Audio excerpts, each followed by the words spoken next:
Live from the Marsh Theater in San Francisco, it's the Will and Willie Show. I'm Paul Wells. I'm Will Durst. And I'm Willie the Brown. And I think we're ready, gentlemen. Our guest today will be Christine Pelosi. Yay! Let's give her. Yay! We'll have a question and answer with the audience here at the Marsh Theater. We have a lot going on. I think things happened today we can talk about, which is why we're live, both on KSCO Radio and on Facebook Live. So if you're in the audience, you have access to Facebook, you go to the Will and Willie page and go ahead and share that we're on Facebook Live. And you will approve with fake news. Facebook news. Yes.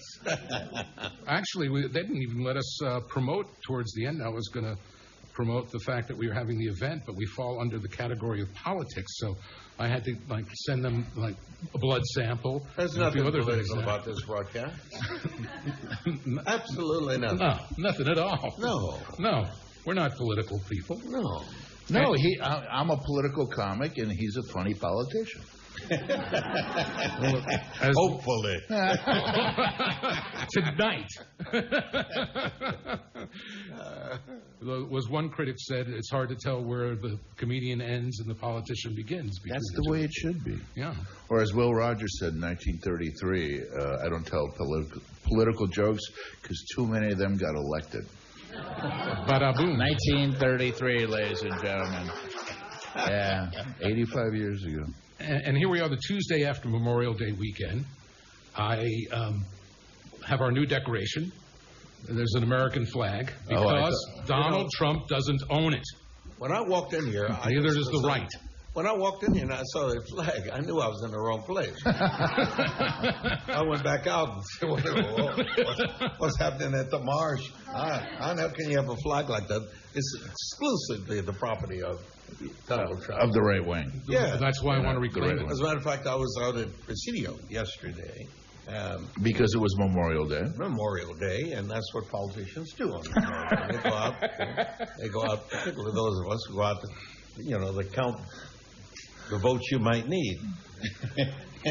But, boss, you're not running for nothing. I know, but who knows? There's always the potential for write-in. Don't forget that. Vote early, vote often. That. Adopt a dead voter. Absolutely. Rely upon a dead voter. They don't demand anything of you after it's over. You don't have to keep your promises. No, of course not. Of course not. And if you live in, you live in Illinois and you're in Chicago. Hey, if it weren't for dead voters, we wouldn't have gotten Kennedy. Yeah, you vote what you do the count based on need. The old third ward. Absolutely. And so today was a busy day, wasn't it, Paul Wells? Yes. Now that he stopped reading his computer, in the old days, you didn't have instruments like that. You really hear him being rustled. You had no way stuff. of knowing what was going on. I don't know. Well, Roseanne was canceled, right? Yeah, no, she was more than canceled. Yeah. She was more than canceled. I think they carried her out in a perk walk. I think she went out with handcuffs or something. ABC was not happy. Well, did you see what she said? Yeah, and it's amazing. She clearly had forgotten that the lady that's her boss was a black woman. And that black woman fired her faster than those cats arrested the brothers in Philly. The bad news is Roseanne got fired by ABC, but the good news is, or the reverse, is Donald Trump appointed her to run PBS.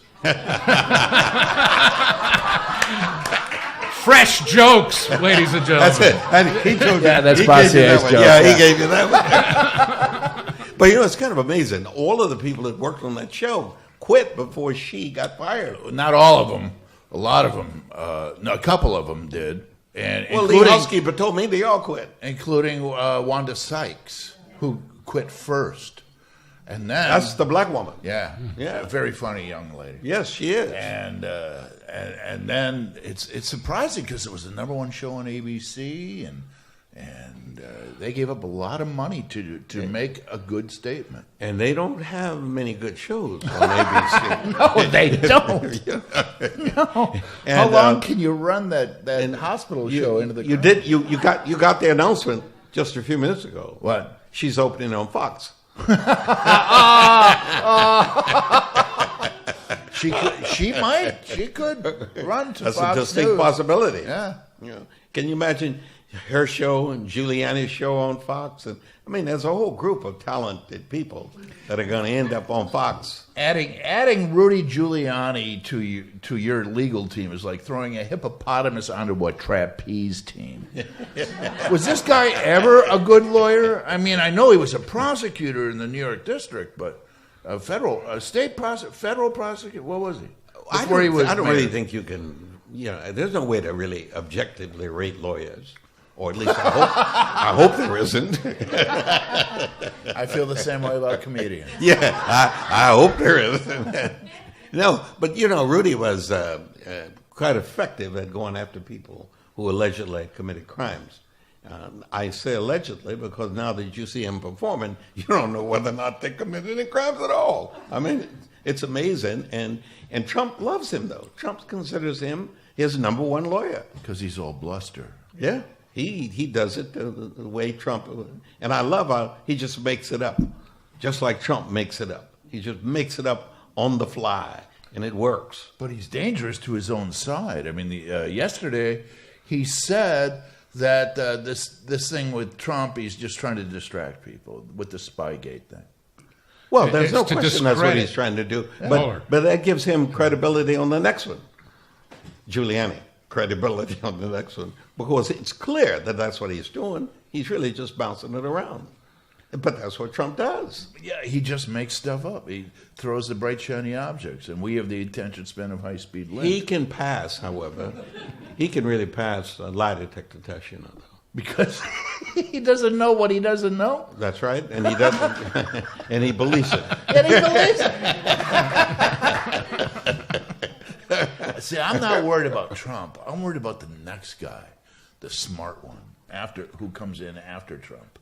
And he utilizes all these same kind of tactics, you know, just makes stuff up, and then he starts, you know, planting proof about Oh, it. no. Nobody's going to be able to get away with that. Trump is unique. You think he's an outlier? Oh, yeah. He's totally unique in every way. He's Unique just talent. he's strictly a reality guy. That's all he is. And he doesn't profess to be anything else. The voters out there that support him know that.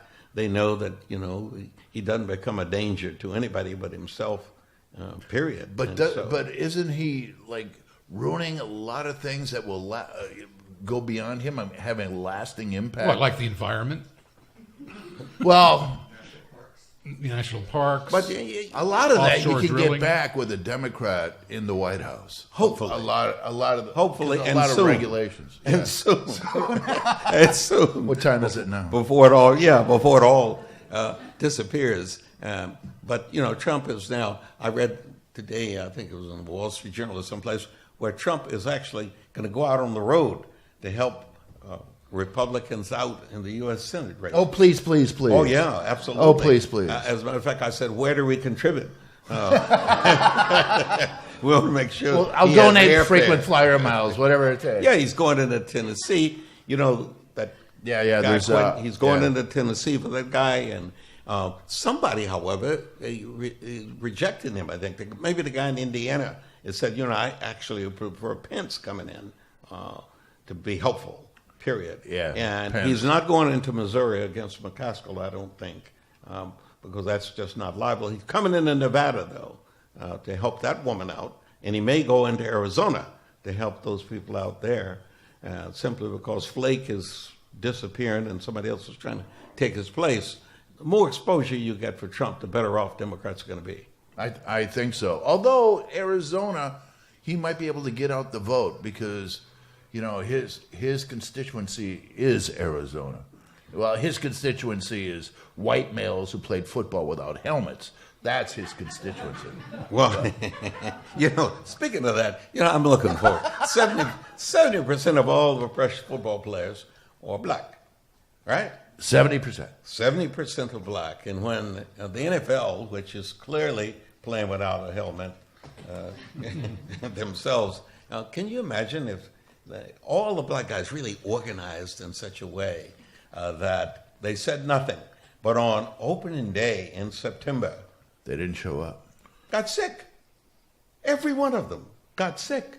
You know what that would do to the ratings? You know what that would do to the NFL? You know what that would do to that guy Goodell? Can you imagine you'd have the same kind of problems that golf is having? Nobody watches golf but me now. That Tiger is not playing anymore. Nobody watches golf. Nobody will watch football anymore. If all those black guys suddenly disappear, we could start our own Negro League. Can you imagine? They had that in baseball at one time. Only because the white guys Wouldn't let him play. Yeah. Well, we don't want to play anymore now. Is there a black owner of NFL No, teams? there's no black owner. 7 black coaches out of 32. There are 32 teams. Right. There's only 7 black coaches. And not one black owner. 70% of the players are black, and not one black owner. Not one. Not one. And not basketball either? Well, no, yeah, there are a couple of black owners in basketball. Michael Jordan, is part that's right. owner. That's right. Of a team, and Charlotte then there's Hornets. there's one other board, and Curry is trying to buy into a team, so far, and there are a lot more black basketball coaches. Almost every ex-player at some point. But basketball is totally and completely different. It's amazing, and the numbers. There are no white basketball players. That's why Carmody went into law. As tall as he was, he couldn't dribble. I mean, Bill Bradley had to that go was into a long time politics. ago. Oh, that was when that was when you shoot with 2 hands. You don't dribble anymore. And you shoot from right under the basket. That's when nobody could dunk. And there were no three-pointers. No 3-pointers. We have a white guy, don't we? Don't the Warriors have a white guy? Oh, well, yeah, European, too. Zaza, Zaza Pachulia. although he doesn't Yeah, play. but that's the guy that carries everybody else's equipment. He doesn't really play. Did you see that last night? The guy was out there. What are you talking about? He's not much of a player. They missed 27 threes in a row. That was Houston.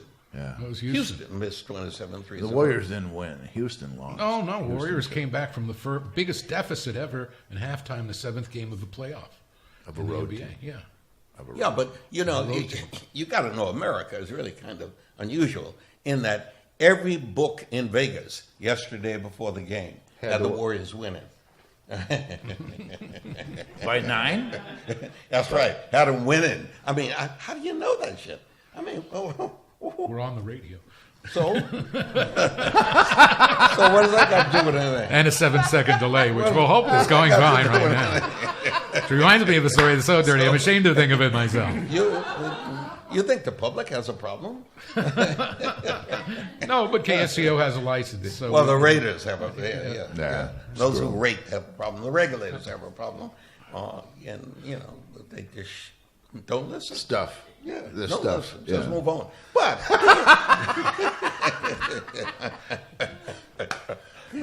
So you move on. Yeah. our show is Dave, whose show usually goes till 7 o'clock, granted us his last hour. And earlier on, we let's were thank- testing the lines to the radio station, and I got to hear a little sample of Rush Limbaugh, who's on 9 to noon. So you understand a lot of people listen to that radio station, or let's say a little to the right of center.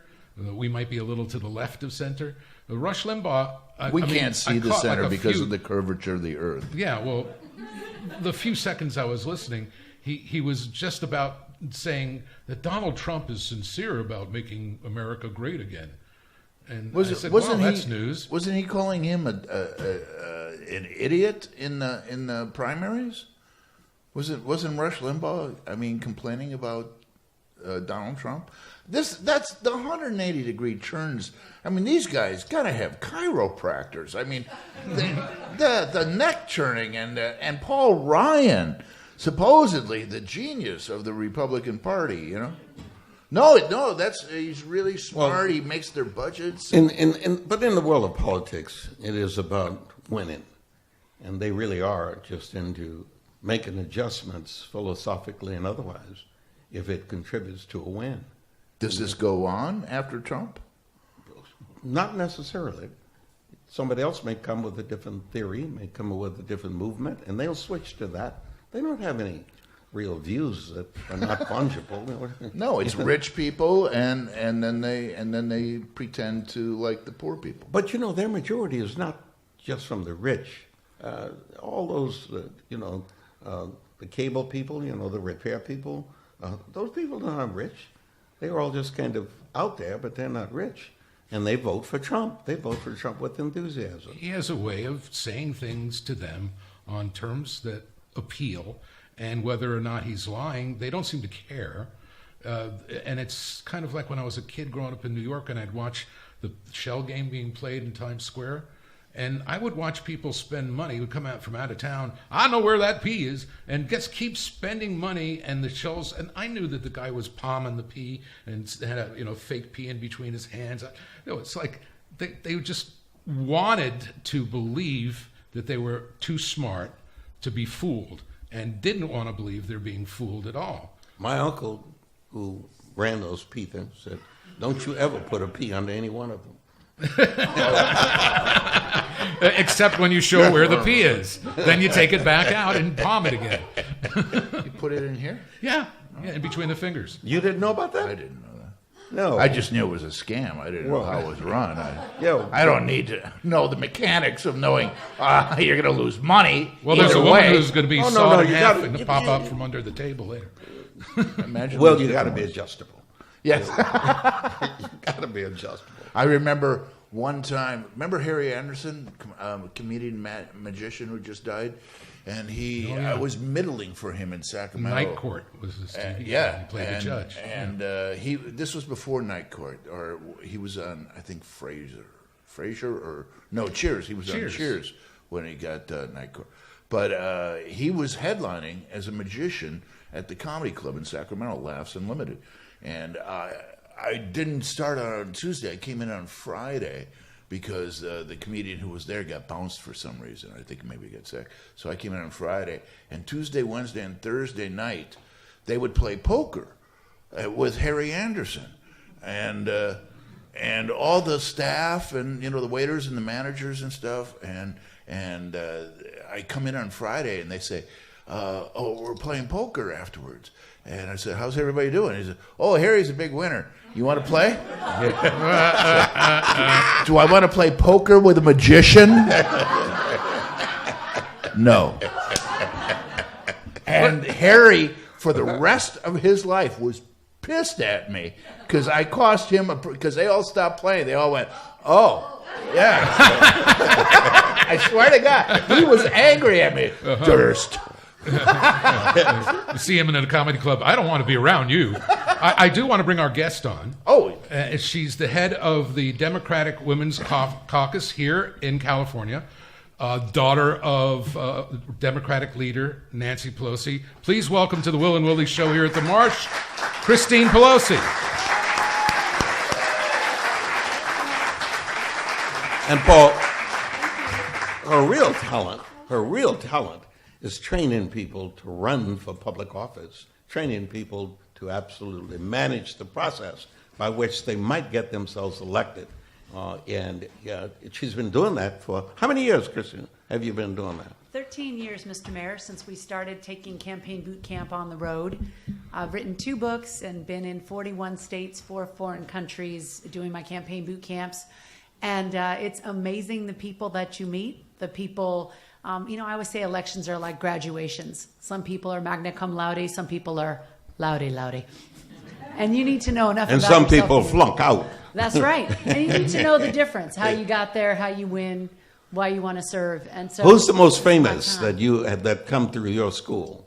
Well, we have some famous or infamous. We've got a couple of U.S. senators. Chris Murphy from Connecticut, who's very strong on gun violence prevention, as some of you may know, and Kirsten Gillibrand, who may be running for president. When? She's a New Yorker, right? She's a New Yorker. Well, both of them might run for president. Look, that race is going to start election night, November. So get ready, everybody. 6 months. I got to believe, though, that as Democrats, we ain't going to win with those kind of candidates anymore. We really need candidates that are indigenous. Connor Lamb? To the neighborhood. We really do. We need Eric Garcetti or Kamala Harris or Gavin Newsom. Those are people. It's a whole new fresh breath of fresh air, and I don't think the public has ever really seen anything like that. We've got to replicate what Barack Obama was, and I don't think those New Yorkers do that. Well, we'll see what they do. One thing's for sure. I always say, if you want to run for president, get other people elected. So look this summer, who's campaigning for people for Congress, for U.S. Senate. Not only are they collecting delegates and collecting support, but they're testing how powerful they are. You ask the state chairs from around the country. I'm on the Democratic National Committee, where I'm fighting the fight to try to get corporate PAC money out of the party and grassroots money in the party. And we have had some success. We failed spectacularly at first, trying to bring back Barack Obama's ban on all corporate PAC money. But now we did pass something to get rid of predatory givers, people, payday lenders, tobacco, nuclear, gun makers. I'm going for oil money next. Nuclear gun makers? Yeah. Wow. It's like you have no idea. That's totally powerful money. Wow. Nuclear guns. No. You don't want nuclear guns, and you don't want their money. No. Yeah, but they want to give it to you. So we try to see, okay, who's raising the money? Who's exciting the activists? Who has people who are willing to walk in the rain, sleep on the floors, open their homes to strangers? That's your base. So we'll see who excites the people, Willie Brown, and also Miss Abrams. Well, Stacey Abrams is running for governor of Georgia. We could elect the first African American woman governor in Georgia this year. She is fabulous. She started something called the Hope Scholarship, where if you get a B average, you go to college. With the now late Zell Miller, but it was a bipartisan thing that they did. And so education is her beat, and hopefully she will win. Well, there are a number of people like her that are floating around out there, Bernard. Many of them come out of the Bernie Sanders operation in their running. For an example, in I think it's Maryland, there is a guy that came here to raise some money a few weeks ago.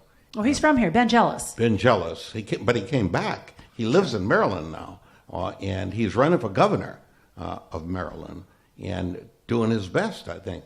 And then they got a guy out of Texas that's doing something similar, and they seem to all come out of the Bernie world, or they were associated in the Bernie world at one time or another, and so was Stacey, associated in the Bernie world. Well, they let me say this: Ben got Bernie. Bernie was lucky to have Ben support him. Ben Jealous was head of the NAACP. He was very active in the fight. He was head of the NAACP for many years. And he was great. And he's a young guy. His parents, my mom was born in Baltimore, so my family still has a Baltimore connection there. And Ben's parents were interracial marriage. They were basically not welcomed in Maryland, so he grew up in the Bay Area and then went back to Maryland later and lived there when he was doing the NAACP. So he's a terrific guy, and his running mate was a Clinton person, Susie Turnbull. So they figured out that you've got to bring the party back together, especially these new voters. They're like, that's all very interesting that you guys are fighting about 2016, but we would like to win now.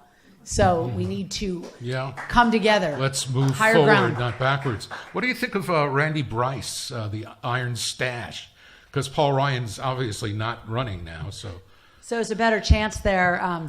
I met Randy a year ago at Netroots Nation, one of our vast left-wing conspiracy gatherings, and he was great. The thing is, he's an iron worker, and I told him, you got to tell people what it's like for you to actually get out on a beam 22 stories high, and it's just you and a beam, and you're walking, and you're building something. None of us have ever done that, and you'll find that running for Congress is going to be a lot like doing that every day, only a lot safer. But he's terrific. He's real. And he really put a scare into Paul Ryan, who had to go home and campaign for the first time in a long time, and now has decided he's going to stay home. aren't there similar opportunities in multiple other states, which causes many of us to be optimistic about the prospect of a net of 24 on the House side? Absolutely. There's a lot of grassroots candidates who are running. You've got people like Randy who are union members who are running. I'm wearing red. I usually wear blue, but I switched over to red for ed for our public school teachers who across the country have been going on strike, winning pay raises, marching in the streets, sometimes themselves running for office. So we've got more grassroots candidates running. We've got more women running than ever before. There's a great woman. She'll be out here, Ms. Underwood, who's running in Illinois. She beat 5 men. She's an African-American woman. She's a nurse. She ran for Congress because she has a pre-existing condition, and her Republican member of Congress said that he would not vote to roll back the part of the Affordable Care Act that guarantees that people with pre-existing medical conditions can still get coverage, and he broke his word, so she ran, and she won the nomination. That's a competitive race, Lauren Underwood. She's young. She's a nurse, African-American woman. That's going to be great. She's going to be great. And they've got a big governor's race in Illinois this time with a man with a lot of money. Actually, 2 men with a lot of money they're running. So they'll be the money to afford a grassroots army for her. Isn't one of them a former governor? Well, Rauner's running for re-election, and then J.B. Pritzker won the Democratic nomination. Got the Democratic nomination, yeah. So that's going to be quite a ride. So places, if you're looking for places to get involved, obviously California, once we get out of this jungle primary that, for the record, I opposed. Clearly, we ought to go back to partisan politics in the state of California. Absolutely. Absolutely. This business of the top 2, I mean, what are we talking about? It's worse than ranked choice. Whose idea was that? I mean, whose idea was it? Yeah. Schwarzenegger's. He came up with the idea that one of the ways to get past all this business of you not being able to vote for whomever you wanted, whenever you wanted, is to have just the top 2 people, period. And it was a way to get us away from the pure partisanship. At one time, we were in a position where we could literally say in the primary, it's over, because the district was so decidedly one way or another, which left us with maybe 12, 15, and we could really do the grassroots funding that Ms. Pelosi is talking about. Now you got this thing that's crazy. Democrat versus Democrat. Oh, it's just horrible to have it. And invariably, by the way, we're running into situations in which a number of more conservative Democrats are ending up getting the Republican vote plus whatever they get among Democrats, and therefore the whole party apparatus and everything that we have where we're trying to do things like for Miss Underwood, we can't do them because we've got this burden. We got these people sitting in the caucus who don't belong in the caucus. They ought to re-register if they want to appeal to that collection of people. Republicans, however, know that they got a problem. They can't get the independent vote and they can't get the Democrats. And so what do? They change the rules. And that's what you do when you're constantly losing in elections. You change the rules. And that's what they've done. They've changed the rules and they've gone to this crazy business of the top 2. How about redistricting? I mean, I know there's 2 cases in the Supreme Court right now.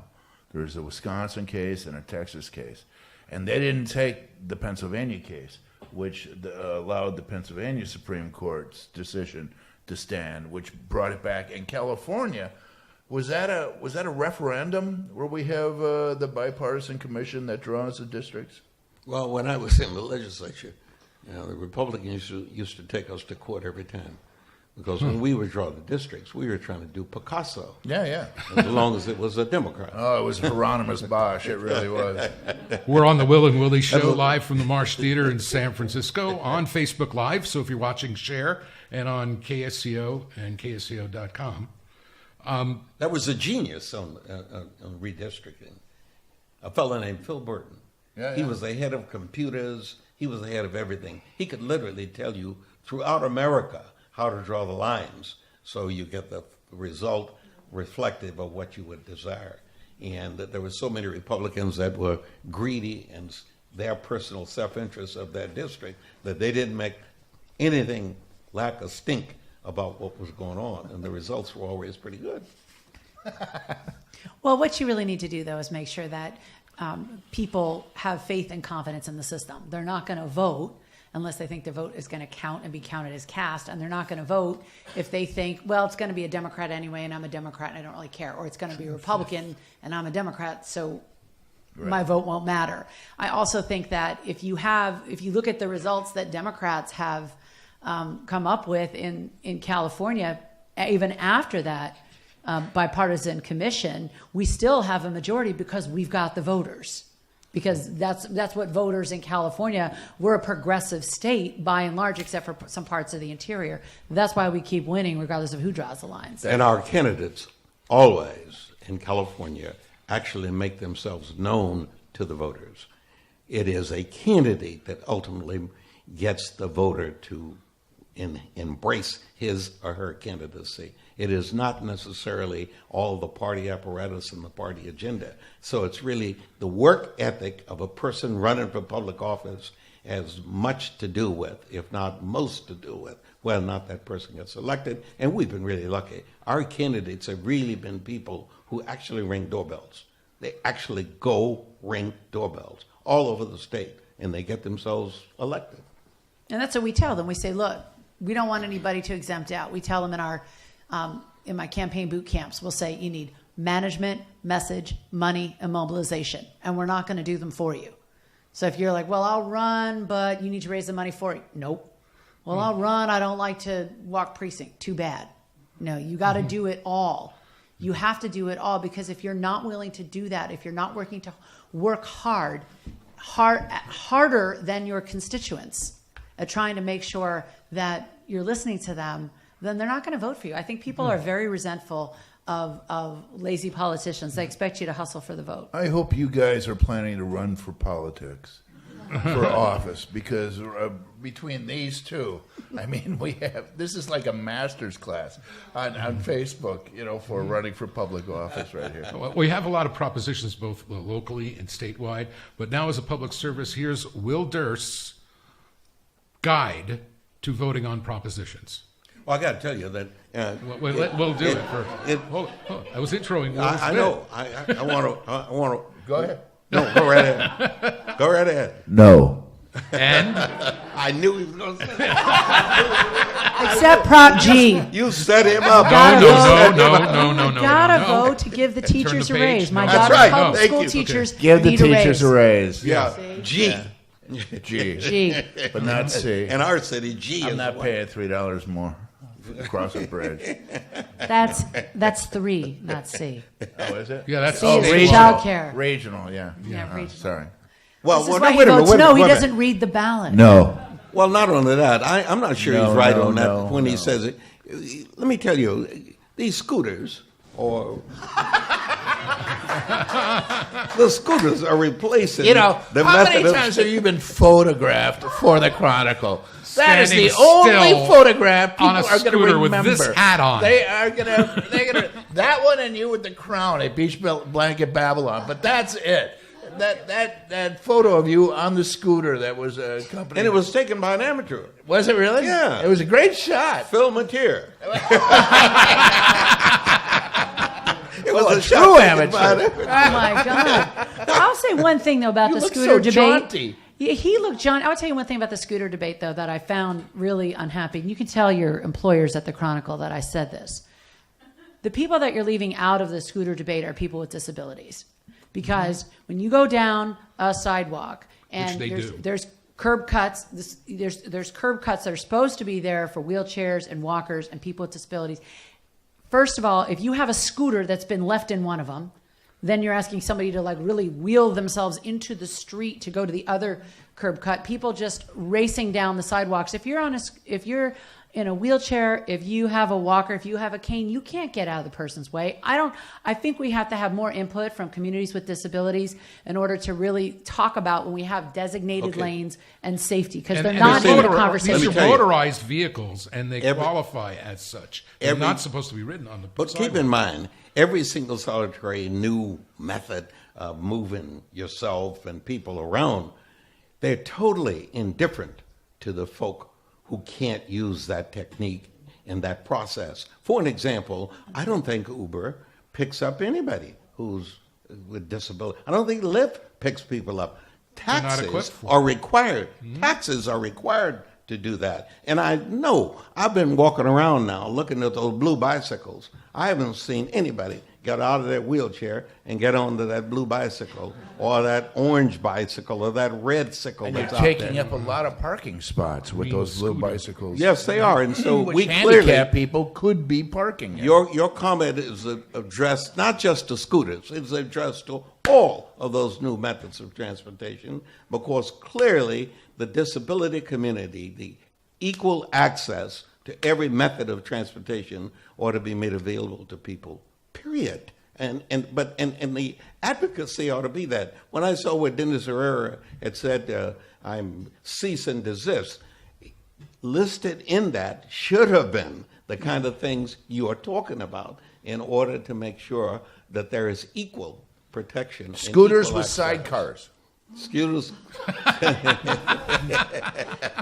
Durst, it's going to be your new business. Scooters with sidecars. Yes, You can store the helmets in there that no one's wearing. I know. I was telling Willie, I saw somebody on a scooter the other day with a helmet that they were carrying. They didn't want to dent it if they fell. And a guy on a scooter steering it with one hand down a sidewalk with his cell phone in the other hand. Oh, really?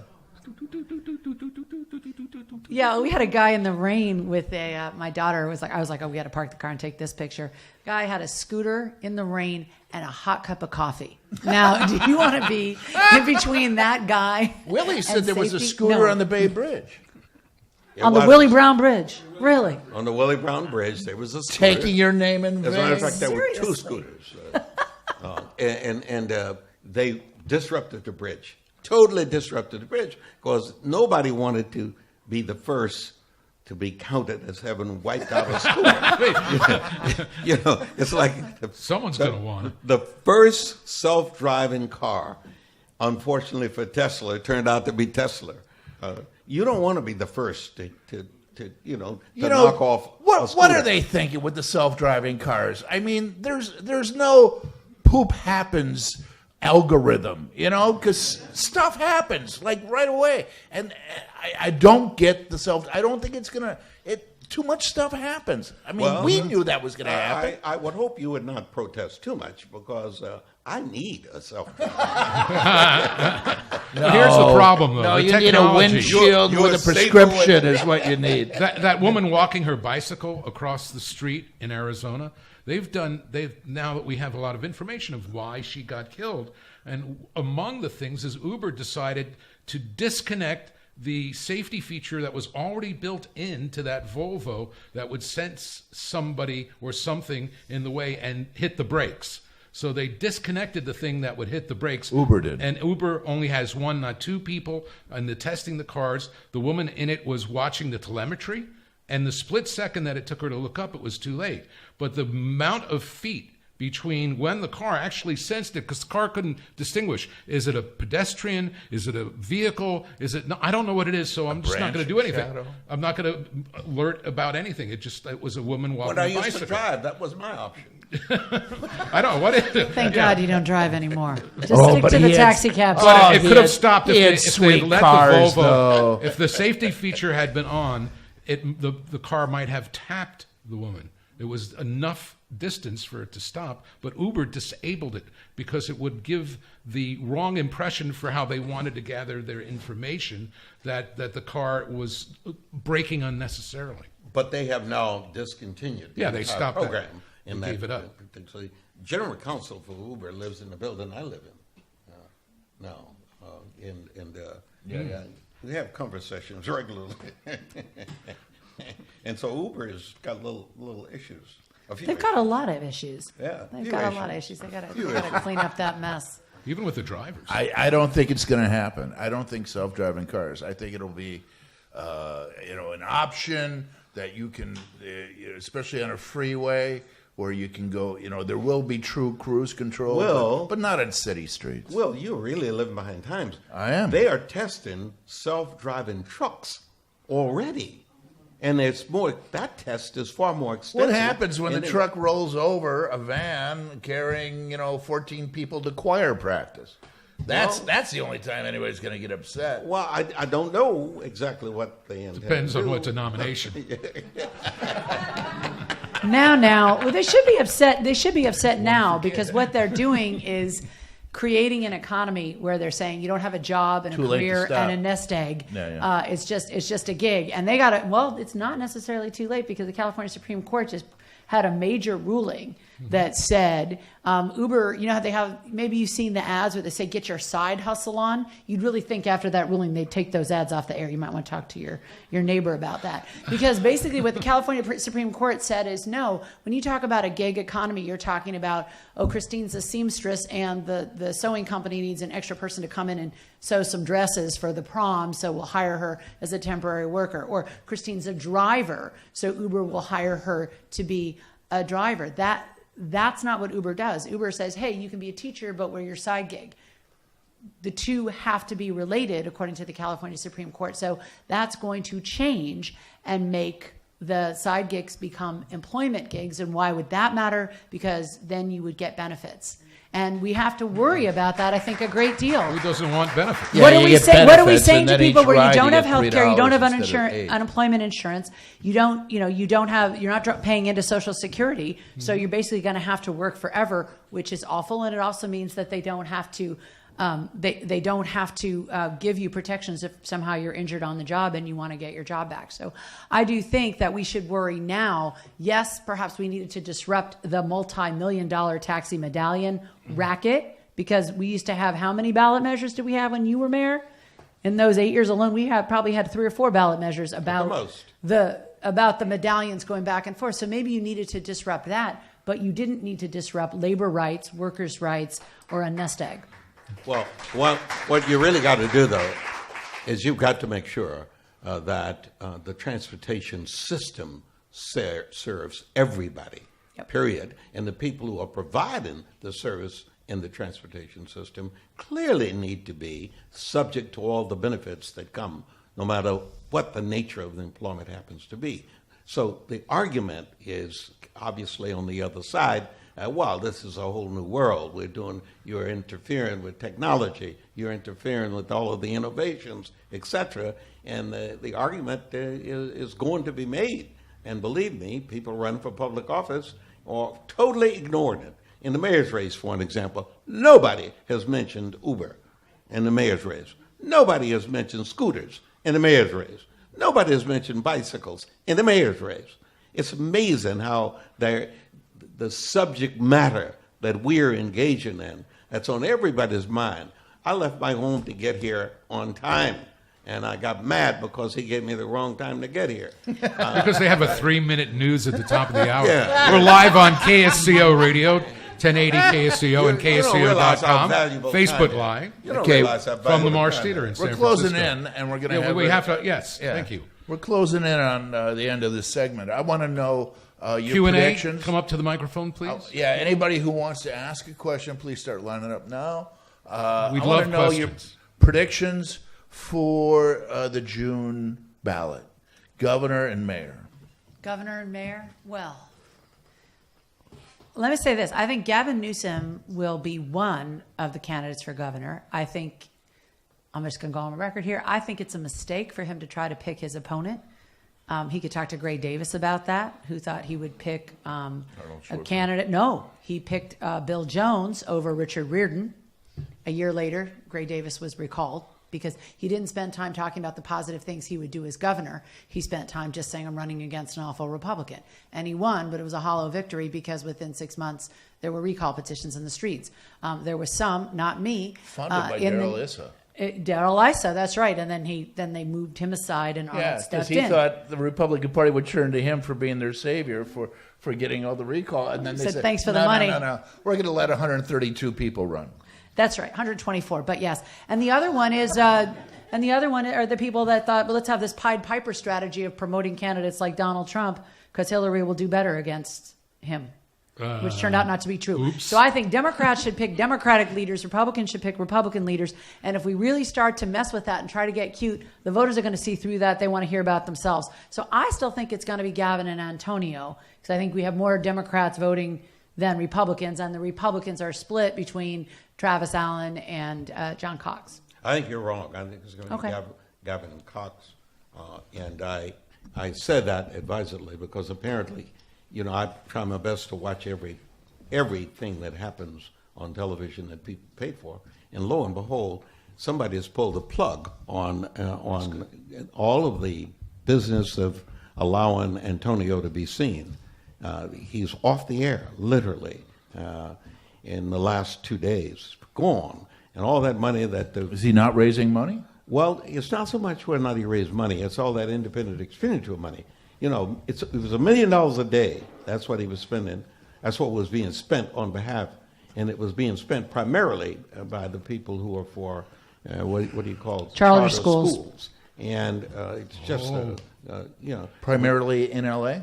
no, all over the state. statewide? $1 million a day is what they were spending all over the state. He was literally 5, 6, 7 hits on every station, period. And it was incredible coverage. And all charter schools? It was funded by Reed Hastings and Eli Broad. Netflix, funded by, Reed Hastings? The Yes. former mayor of New York, not Giuliani, the other Bloomberg. one. Bloomberg, yeah. And they were doing an incredible job of spending a lot of money. And they went dark? They apparently, I guess, said, we'll give you 10, 12 days, and if you don't move in those 10, 12 days, we move. Move away. Yeah. Let's go to our question and answer now. Nicely, the Q&A is from Stephanie Weissman. Stephanie is the founder of and artistic director of the Marsh Theater here in San Francisco. They do over 600 shows a year and make it possible for us to do this. And of course, Will Durst will have his one-man show. Finale tonight. Finale at the Marsh tonight for the season. Thank you, Stephanie. Your question. Welcome. Thank you. I have a question for Christine. I know after the Me Too movement, you came out and you talked about some issues within the state capitol, and I was wondering if you could give us an update. Well, what I told the people up in Sacramento is that there are rapists in the Capitol. Everybody knows it, but people don't talk about it because they don't trust that there will be a solution for them if they come forward. We founded a movement called We Said Enough, and we have been really clear all over the country. We wrote the first Me Too Politics letter. Since then, we've been working with state capitals and in the U.S. Capitol to try to pass legislation that changes two things. One, the basic conduct of lawmakers, so that Will and Willie, the wild old days of your times are over, and it's time for some new behavior. It's time for some new behavior. Well, everybody, it was a different era. People ask me all the time, well, how can you be a Democrat and do this? You worked in the Clinton administration. Yes, I did, and proudly so. And you know what? It's a new day. It's a new day, and we can't nominate Bill Clinton anymore, which is why I told people like Bob Filner, you got to go. Kevin Johnson, you got to go. On the women's side, I'm sad to say Christina Garcia was one of our Me Too cohorts. And then as it turns out, she had charges against her brought by a young man. So whether it's men or women, I think the trappings of power have to be seen in a different way. We're looking differently now at the issue of sexual harassment. And it's not only that, it's racial discrimination, it's LGBT bullying, it's people who are essentially sexually harassed and bullied as a way of eliminating them as political competition. And that's why, and professional competition. So that's why we're saying for these campaigns that are running for office, you need to have a code of conduct. You need to come clean and sorry, but something the voters might have taken a pass on 25 years ago when we were all compartmentalizing your personal life and your public life. We're not doing that anymore because it's a new day for us. And I think there are more women who want to run and want to break past that barrier. Second, we're also trying to change the law for everybody else. There's a big bill in Congress and also one in Sacramento, actually sponsored by labor. That's the California Labor Federation, that tries to end these forced non-disclosure agreements and mandatory arbitration. If you have a case, unfortunately, Mitch McConnell stole Barack Obama's Supreme Court seat, and you might have noticed that just last week, Justice Gorsuch, writing for the majority, denied a case in which women charging sexual harassment were trying to put together a class action, and so said, no, everybody has to go one by one through arbitration first. And so we're trying to get that law changed. So we think that with 2018, with the amount of women running, we'd hope to have a year of a woman. We would certainly like to have the year of the feminist and make sure that we're all doing things differently. Those of us who used to, behave in a certain way, it's like smoking. A lot of people used to smoke. Some people still do. But most of us who smoked, we're smoking on airplanes. We're smoking in hospitals. In elevators. In elevators. Durst has to go Smoking outside in around elevators. the corner if he wants to smoke. He can't smoke Down here to 4 anymore. cigarettes a day. But the point is, it's toxic behavior, and you really ought to stop. We're all stopping now and doing things a little Yes, bit differently. Mom. We said enough. That means you. More questions from the audience? Here at the Will and Willie Show. Step up to the microphone if you've got one. Don't be shy. Don't. And I have an please identify yourself because you're not all Stephanie. Do I have to? Yes, Hi, I'm please. Mari, and I have a question. I keep seeing a lot of women are running, right? And but they seem to be pretty well educated, and women with some access. Is there any kind of a program that's actually reaching out into the communities for women that don't necessarily, have as much access to information, but are potential community leaders of the actual, the roots of the communities? Are there programs like that? I think that there are, at least on the Democratic side, and I know David Campos, who's actually used to represent this particular district on the Board of Supervisors. He's now the chair of the San Francisco Democratic Party. They're trying to do a lot more party outreach and trainings in the community. They're setting up fellowship programs so that even the simple thing like having the county committee meetings in community centers around the city so that people can have more of an opportunity to meet people. I know the San Francisco Bernie Crafts as well as network. Well, you've got a network, but also they have trainings. The Bernie Crafts have trainings. The UDC, United Democratic Club, has trainings. A lot of the different clubs are doing at their monthly meetings. They're doing more than meet. They're actually trying to have like a slideshow presentation about an issue or about how to run. So I would say look up the clubs that appeal to you and see what kind of community training work they're doing. The other really great way to get involved, I think, is through some of these local races. I don't know, you know how much time between now and the race on Tuesday, but in the fall, there are going to be some ballot measures. There'll be places to build leadership. And as we say at Campaign Boot Camp, all of us started somewhere. All of us started by taking a leadership role in a campaign, and doing that on a ballot measure might be a great way to meet other community leaders and get involved. And there is a good organization, particularly for women, called Emerge, and it really does a good job of affording women the opportunity. As a matter of fact, I suspect that until Me Too came along, Emerge was the best avenue by which women could actually access the system, where there was no access through organized labor, there was no access through the Democratic Party. Emerge to afford them exactly that, and the women are now proudly urging and saying that they came from Emerge. Well, that's neat. Thank you so much. Thank you. Okay, how about mayor? We got 4 minutes left. So. Okay. What do you think? Who do you think is going to win? Not who do you support? Who do you think is going to win? I honestly think it could be any of the three. It could be Mark. Anybody but Angela. No, I think because of the way that they've teamed up. I thought that if Ed Lee had not passed away, God rest his soul, that Mark Leno would have been the next mayor. I think most people thought that. He thought it. He thought it, but I mean, he had progressive support, he had moderate support, he had conservative support. He had served for 8 years, got 100% voting record. We sent him up to Sacramento. He voted 100% on all the things we asked him to do, whether it's labor or women or LGBT or environment. So he had a good record and he was running on it.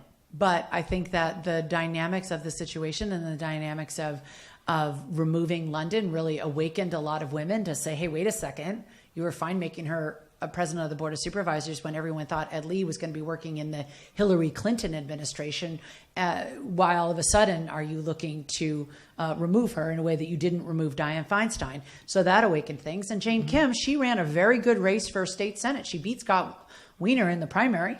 and Right. she came very close in the general. So you have three people who are well known, who have good campaigns, have different constituencies behind them, and now that people are going to be voting for, you have three choices. I could easily see people. Well, but I'm saying you have three votes. Oh, No, you have ranks. Angela For a too. second. You have and three ranks. No, but you have three ranks. So you have choice you voting. rank 1, 2, 3. So I think that with that, there could be someone voting for all three women. I'm going to vote for Angela, London, and Jane. With Some all due people respect. doing the duo. Clearly, it ought to be a woman. It clearly ought to be a woman. Why not a gay guy? We've never had a gay guy. And we love Well, Mark. but It could be he's him. 70 plus years of age. He's done a good job representing gays primarily on the kind of things that he did and the advocacy that he did at the state level. I appointed him, just like I appointed Newsom. So I can tell you that you really need to move on. You're correct. I ought to be moving on. And believe me, there are 3 women running, and each of those women are qualified, if not more qualified, than Mark Leno to be the CEO for the city of San Francisco. And I think that the advocacy ought to be for a woman. In my case, obviously, it would be for London Breed, a woman who actually has a future. And Jane Kim similarly has a future. And I don't, a future means you've got to be at least less than half life expectancy.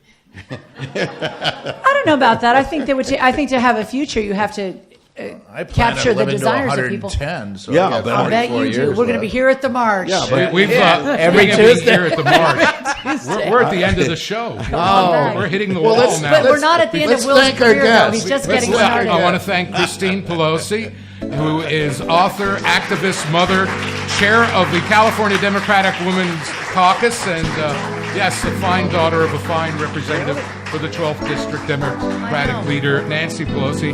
I want to thank the Fresh crew. They're doing Beat Causes June 2nd, a fundraiser in conjunction with Missy and others, special performances, Rudy Colampini. BeatCauses.com for tickets. There, our video crew. Give them a big hand. Our audio run by Denise in the booth. All the people at KSCO. And all the people like Billy Graff, who put it together, and MZ, who owns the station. And let's hear it for everybody, Stephanie, and everybody here at the March for running such a wonderful organization that brings theater here to Valencia Street in San Francisco. Marsh.org is where to them. Our show's at willandwillie.com, too. Fill it up with alternative